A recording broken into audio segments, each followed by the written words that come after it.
Hoje o Fluminense vai encarar o São José na temida altitude de La Paz e pra você ficar por dentro de tudo dessa partida, horário, prováveis escalações, onde assistir, vem comigo. Meu nome é Julia Cunha e esse é Dominado pelo Flu.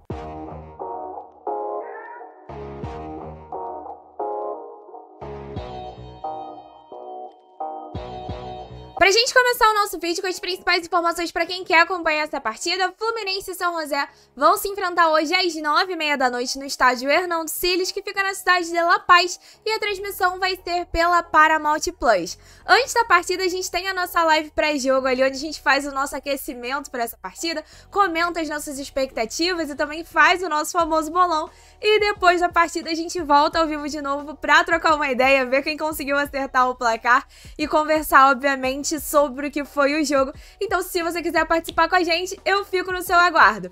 Pra gente poder falar das prováveis escalações, eu preciso antes pedir pra você deixar o seu like, se inscrever aqui no canal e hypar esse vídeo. Se você é tricolor, curte estar sempre bem informado sobre o Fluminense. Isso ajuda a trazer mais gente pra nossa comunidade. Mas vamos falar então sobre esse jogo, onde a gente vai ter mais uma vez um time diferente, né? Assim como os titulares, o Renato Gaúcho também não viajou pra essa partida, mandou o seu auxiliar técnico Alexandre Mendes, que foi à frente do time também na partida contra a União Espanhola, só que dessa vez, diferente do perfil de jogadores que foi para campo contra a União Espanhola, a gente tem menos moleques de Xerém e mais jogadores que estão talvez buscando mais oportunidade para poder encarar, para poder fazer parte, né, e ajudar a equipe principal. E talvez a gente tenha uma surpresa dentro de campo, porque há uma expectativa aí de ver Lavega e Lescano tendo minutos desde o início da partida, né, entrando como titulares desse jogo dentro da seguinte provável escalação: Fábio no gol, Gula na lateral direita, dupla de zaga com Manuel e Thiago Santos, na lateral esquerda René,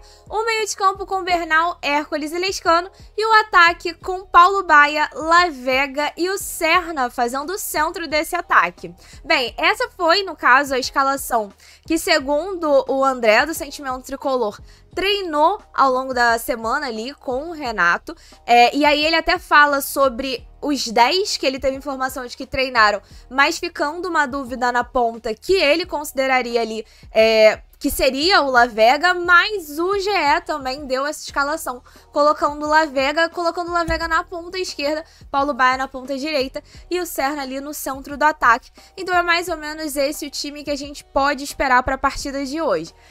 Bem, sobre essa escalação, eu começo fazendo aqui uma ponderação que a gente vai jogar numa altitude de quase 4.000 metros, né? Então a gente tá falando sobre um jogo em que você tem uma dificuldade de respiração. Acho que você vai depender muito da individualidade dos atletas em termos físicos para poder aguentar e sustentar essa partida. Eu fui até dar um confere no famoso Flusão.info. O Fluminense tem 4 jogos na história dentro do Hernando Siles e a única vitória em 1950. O último jogo lá foi o de 23 contra o The Strongest, onde a gente tinha uma equipe mais experiente dentro de campo e ainda assim saiu derrotado por 1-0. Eu acho que também tem muito a ver. Tudo bem, o time do The Strongest é mais forte do que o São José? Show, eu concordo.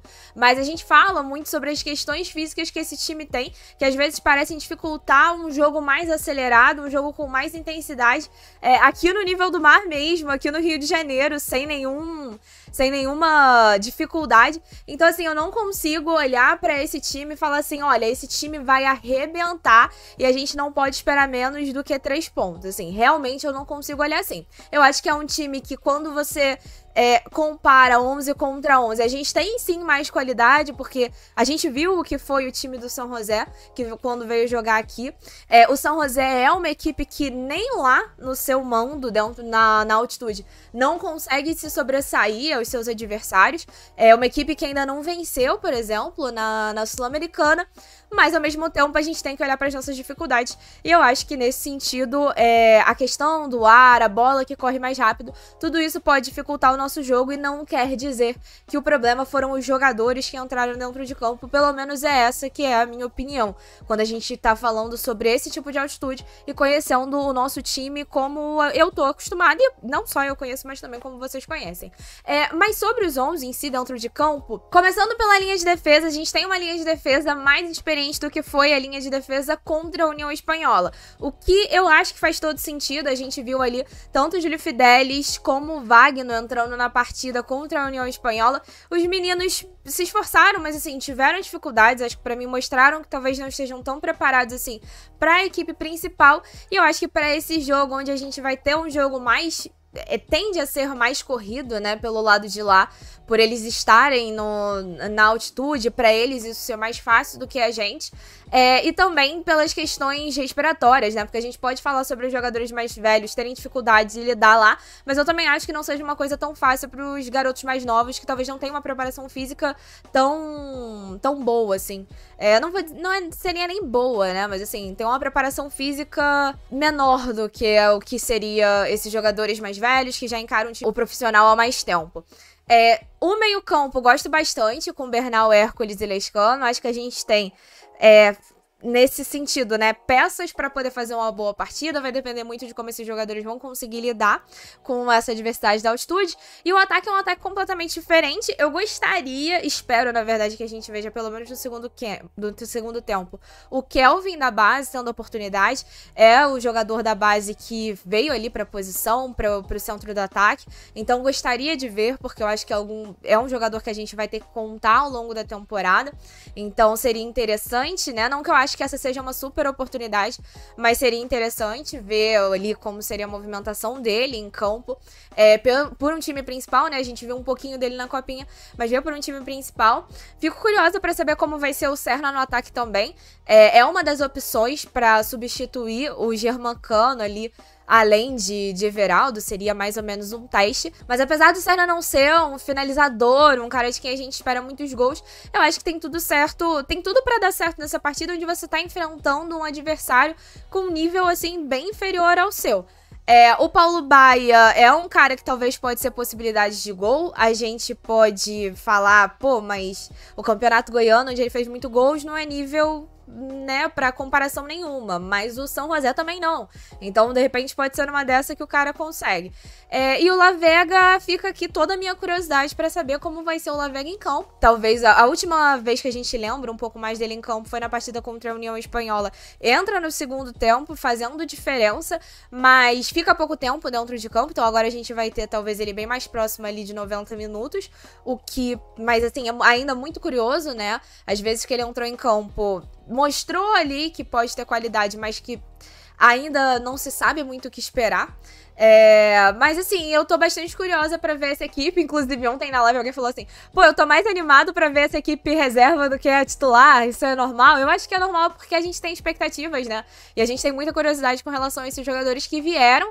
Eu acho que vieram talvez pra gente prometendo entregas assim, talvez a gente esperando muito deles, e até o momento não tiveram tanta oportunidade assim de performar. Espero que Bernal e Hércules, ainda que com dificuldades ali pela altitude, consigam mostrar, né, mais, assim, para conseguir mais espaço. São duas peças que a gente contratou e que eu espero que desenvolvam bem. Não que as outras não, né, mas eu acho que o Bernal, se a gente for olhar aí, tá mais tempo, e o Hércules veio com a peixe de titular e até o momento não conseguiu assumir isso, né, de verdade. Ele, mesmo quando tem sido titular, é uma titularidade talvez bastante questionável. Então gostaria que eles mostrassem, e principalmente o Bernal, porque eu acho que é um cara que a gente sente falta pelas características da equipe principal, mas que talvez precise mostrar, talvez ele tenha que mostrar bastante para ter essa oportunidade como titular no principal.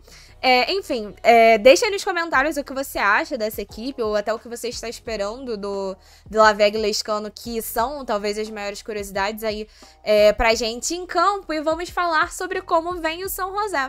Segundo o GE, o São José deve ter algumas alterações em comparação à equipe que entrou em campo aqui no Maracanã. O Ramádio seria recuado para a zaga para a entrada do Bustos como ala, e o Becerra deve compor esse time titular. Com isso, a provável escalação do GE para a equipe do São José tem Poveda no gol, a linha de defesa com Johnny Ramádio, Seimandi e Jaime Vidiamil, o meio de campo com Bustos, Sérgio Vidiamil, Galindo e Dico Roca, e o ataque com Pissano, Vasquez e Becerra. E o árbitro dessa partida será o Alexis Herrera, da Venezuela. Então bora torcer para que o Fluminense consiga fazer uma boa partida, mas antes desse jogo a gente se encontra às 5 horas da tarde. Se você ainda não deixou o seu like, não esquece de deixar antes de sair do vídeo. Beijo no coração, saudações tricolores e até mais tarde.